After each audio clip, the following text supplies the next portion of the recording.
What's up, everybody? Ninth Jim here, back with another VGC 2020 Pokemon Sword and Shield competitive video where OCIC, the Oceania International Championship, has just ended. A really big tournament, 288 players. This was held in Melbourne, Australia. Really good stuff. It happened over the weekend. Hopefully you watched the stream. It was really good. We are here on Victory Road, VGC.com.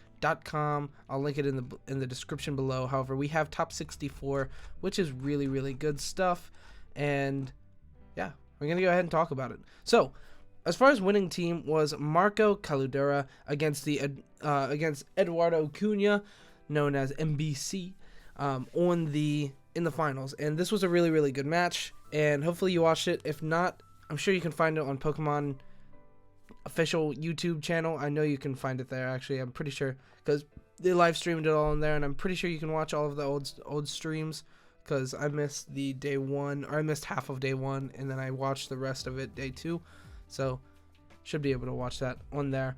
But as far as our finals, teams were pretty awesome. They both had actually pretty interesting teams and pretty interesting like interactions throughout the finals. They also played earlier that day, or the first day in Swiss, or second day, but they played in Swiss and then played again in finals, so it was really a run back, and it was really interesting. So as far as we have, first place was Marco Caludera. Sorry if I mess up anybody's names, but this team was crazy. He got 500 CP and $5,000 prize, which is huge. So he's definitely playing at Worlds. That's enough CP to play at Worlds, as well as a bunch of money. So that's pretty cool.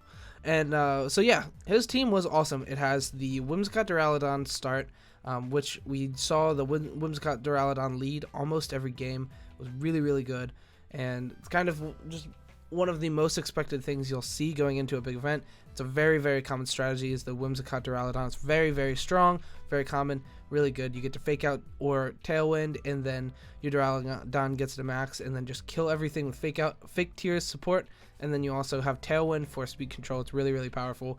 Another thing to capitalize off of that tailwind is the Dracovish in the back, and then Rotom-heat, Sylveon both get to take advantage of fake tears, as well as just do really good in general. And then we also have Whimsicott here. We have Conkeldurr as the last Pokemon. Conkeldurr did a lot of work throughout the day. However, as you see here, every single person plays Togekiss. Not every single person, but there was so much Togekiss. 2 through 9, every single player played Togekiss, and Conkeldurr really doesn't like Togekiss, so that's unfortunate. But we did see the Ice Punch teched on his Conkeldurr, being able to deal with opposing Togekisses quite well. And we saw even a max on a Togekiss at one point, that like a Dynamax on Togekiss, or we saw a Dynamax on Conkeldurr at one point that used Max Hailstorm and just took out a Togekiss that was switching in, and that was really cool. So yeah, awesome stuff to Marco Caludera, doing amazing. Awesome stuff. In second place, we have Eduardo Cunha, and this was a very interesting team as well, having that Gourgeist on the team, which is very interesting. We see Tyranitar without its very common partner Excadrill, and Durant. Very common other stuff, you know, the Togekiss, the Arcanine. Gastron's also a little bit unique. Not many people ran the Gastron, but it was very good in finals against the Dracovish. Kind of made the Dracovish attack with other moves the entire time, like Rock Slide and Crunch. So yeah, pretty cool stuff. The Gourgeist was very interesting, and Durant was pretty powerful, but it was kind of not amazing sometimes. A lot of the time it was kind of just used as a follow me Pokemon, since a lot of times when you're up against a Durant, you kind of just have to focus down killing the Durant, since it has so much offensive pressure. So he kind of just like brought it in to keep his other Pokemon alive sometimes, which made it a little less strong, and we definitely saw like it being not as strong in the finals match, which was unfortunate, but it was a really good match to watch. Definitely, I would definitely advise watching it. So, anyway, in third we have Ragav Malavia, really good player here as well, getting 320 CP, probably enough for Worlds. I think he's made a big splash in all of 2020, and I'm sure in 2019 as well. So I'm sure he's going to Worlds as well, off of this. But he also rocked that Gourgeist, which is very interesting. We saw Gourgeist a lot of the time, to be honest. Like, we saw it really frequently on stream and really frequently in top, and it was really interesting because at first it just didn't seem like it really did anything, and then it did something like pretty good a few times, but in finals we didn't even see it a single time, and then we saw it win Regav's top 8 match going into top 4, which was really, really interesting. Since it's so weird. It's so weird of a pick. So it sets Trick Room, and then he used Trick or Treat to make his opposing Excadrill into Ghost, and then he Phantom Forced, and then there was no way that his opponent could like knock him out, and it was really good. It was a really cool time, honestly. It was a really cool turn. A great match. So yeah, Gorgeist actually did do some work in that matchup, which was really cool. And then he also had the Excadrill Tyranitar, very common and very powerful play. We saw this kind of fall from grace at near the middle of the season so far, but then it kind of just came back really, really heavy in this event. Like almost like a very, very high percent of people that made top cut were playing Excadrill Tyranitar, which is really interesting. And then we also have Milotic and Togekiss and Arcanine. Just more common Pokemon that you'll see on a lot of these teams. Mostly the Arcanine and Togekiss. You see that so frequently. And there's good reason. They're very, very strong. However, we'll have Incineroar pretty soon, giving you another good Pokemon that can use very similar moves and be very similar to Arcanine with better stats across the board and maybe, you know, arguably better move pool as well. So that's pretty good. Into 4th place, we have Nihal Moore. Not sure. Like I said, I don't want to mess up anybody's names. All of these people are probably making it to Worlds off of this and their other, you know, achievements throughout the season. So awesome stuff to all these players. It's really, really hard to make it to this far in internationals. It's very hard. All the players are really good, so it's a big feat. So anyway, this player's team was really interesting. He had Bisharp and Gengar on his team, which was really cool. And then of course Rotom-wash, Arcanine, Conkeldurr, and Togekiss. But the Gengar Bisharp was very, very interesting, and that was on a couple of teams. We also saw that in 7th place on Brady Smith's team. These teams are actually identical. However, they probably have some differences unless they're like, you know, like very good friends and either that or like on the same team and they brought the same team. But yeah, it's a very interesting team to have Gengar and Bisharp. Next, we have Uyatada with the Excadrill and Tyranitar and Togekiss core. This is a really common core. It's very, very powerful, but we'll see that on a lot of these teams, to be honest. Like 3rd place, 5th place, 6th place, 8th place, 9th place. You know, all of them have that core, and it's an unbelievably strong core. Don't get me wrong, but we see it a lot. So yeah, and then he also has a Sylveon and Rotom-wash and Dragapult on his team, which is pretty cool. You know, overall very standard team. You don't see Sylveon everywhere, and you don't see Dragapult as like nearly as much as you did at the beginning of the game. We saw Dragapult as the most used Pokemon at the beginning of Sword and Shield. Everybody was very hyped for this Pokemon. It's very fast and deals a lot of damage, but it kind of is subpar when you don't Dynamax it, which kind of sucks to have a Pokemon like that. Like things like Duraludon kind of has the same thing where it's just like not it doesn't seem like the best option when you're not Dynamaxing it, which is unfortunate, but it's still really, really powerful when outside of Dynamax, but it makes it much better under Dynamax. So yeah, but the Sylveon is interesting. We don't see Sylveon too much, although we did see it on the winning team as well, Marco's team, which is really cool because it definitely deserves to see more play. It's very, very powerful, not super fast, but it deals a lot of damage, and it's a really good option against things like Conkeldurr and all these other dragon threats, things like the Duraludon and Dragapult, and it can be a really good late game option, which is good. Anyway, on to 6th place, we have James Katsaris with that same Togekiss, Excadrill, Tyranitar team. He even has the Rotom-wash as well with Arcanine and Dragapult in the back. Pretty basic team overall, but definitely great player. Making it that far is no like very easy feat. You know, going 11-3 in Swiss and then winning multiple games to get into top 8 is very awesome. And then in 7th place we have Brady Smith with the same team as 4th place with that Togekiss, the Arcanine, Conkeldurr, and Rotom, but very interestingly bringing Gengar and Bisharp. And honestly, we didn't get to see either of these Pokemon do too much on stream. However, they were really interesting, and I'm sure they were a key factor to his team building and playing throughout the day. And then in 8th place, we have Eric Rios with that same core, that Togekiss, Excadrill, Tyranitar core, but bringing the Corviknight, which is very good against that core that we were talking about, the Togekiss, Excadrill, Tyranitar. Excadrill and Tyranitar just don't really have many options to deal much damage to the Corviknight, and Corviknight is also really good. It has Mirror Armor, which reflects Intimidate back and kind of deters people from using Intimidate. And as we see, Arcanine on 2nd place, 3rd place, 4th place, 6th place, 7th place, 8th place, 10th place. We see Arcanine everywhere, so Intimidate is definitely something that you should expect to see a lot. So having that deterrence from Arcanine or from Intimidate really helped that player, definitely, I imagine. It also has Steel moves to take down Togekiss, which is really good, and Togekiss just doesn't have any option to really damage it at all. It has Yawn, which is like kind of what you want to do. You want to Yawn, force it out, and then like just pressure it late game with like fire moves and stuff with Arcanine or something. But it sucks because you have to bring in Arcanine, and you don't want your partner to get it's fine usually because Arcanine is especially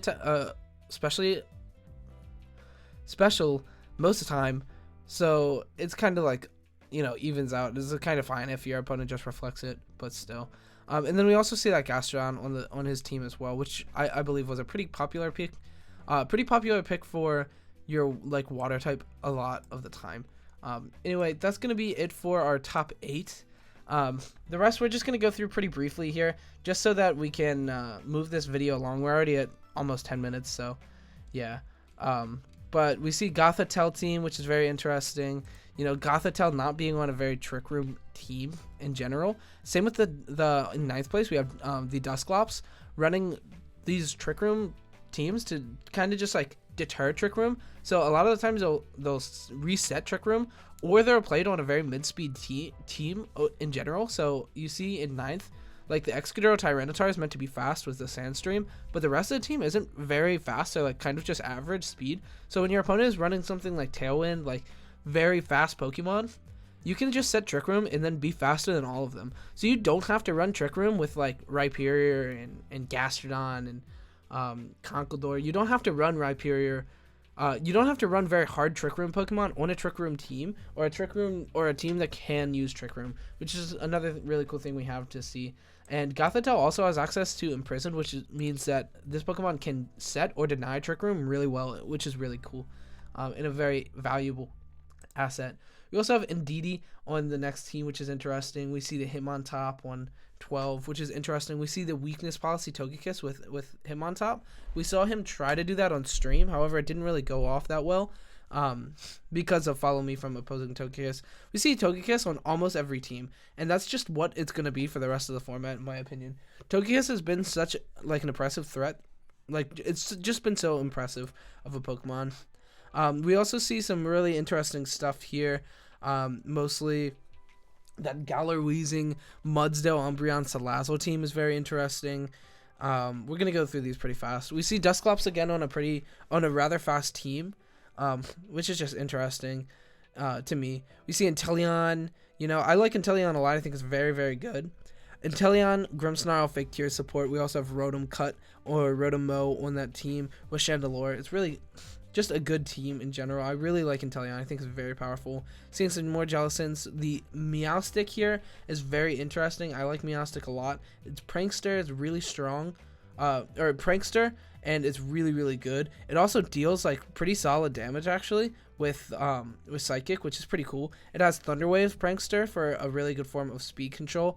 Instead of that like Prankster Tailwind that we more commonly see with Whimsicott. So that's pretty cool as well.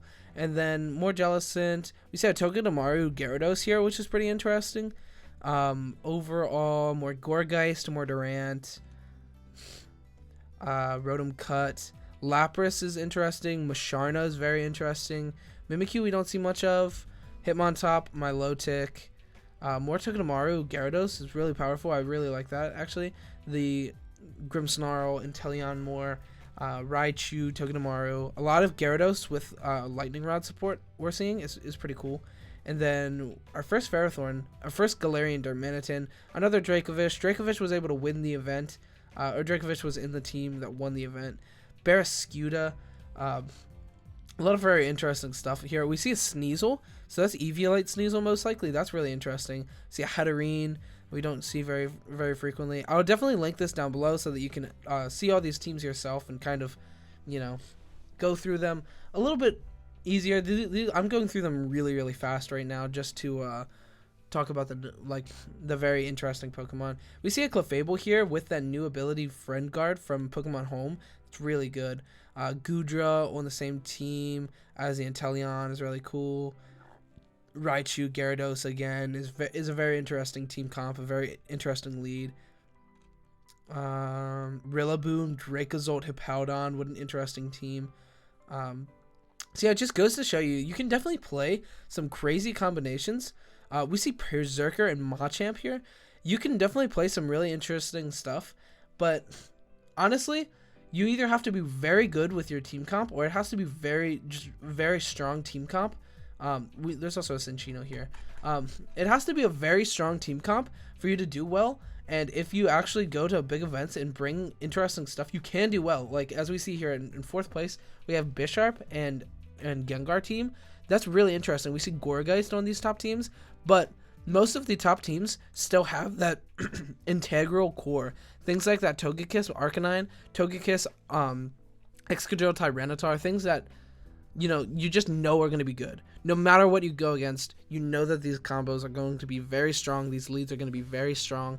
And that's just something that you're going to want for big events. Even if you bring a team that's crazy, even if you bring like Dracozolt, Hippowdon, and Rillaboom on the same team, you still have things like the Togekiss, Excadrill for a really powerful lead. You know what you're going to be able to out with those Pokemon. You can out Rotoms with Mold Breaker, or it's Sandstream with Hippowdon, and then you know that you're going to be fast against certain teams. There's just you can definitely try. There's room for very interesting combos here. Like on this Durant team here that got 55th, you can play Mudsdale, Grimmsnarl, but you can also still bring Durant and Mimikyu for a Trick Room to set up a form of speed control if your opponent gets too fast for your Durant to really make it. And that's really interesting. It's really cool. We're in a cool format where you can test crazy things, but we'll still see very common Pokemon like Togekiss and Arcanine on almost all top teams. And then we see Tyranitar, Excadrill on a lot of teams too. Sorry, I'm really stuffed up. My allergies are really bad today. But yeah, that's going to be it. This video went longer than I wanted, but it's top 64, so it's a lot of information to cover. And I'll have this in the description below, of course, so you can see this. You can view this for yourself. Anyway, thank you so much for watching. Like and subscribe, and if you haven't yet entered my giveaway, I have a giveaway on my channel. Once we hit 1,000 views, once we hit 1,000 subscribers, I meant to say, I'm gonna do the giveaway. So all you have to do is like, subscribe, and comment on that video, the giveaway video, which one of the starter pops you want. So yeah, that's gonna be everything. Thank you so much for watching, and goodbye.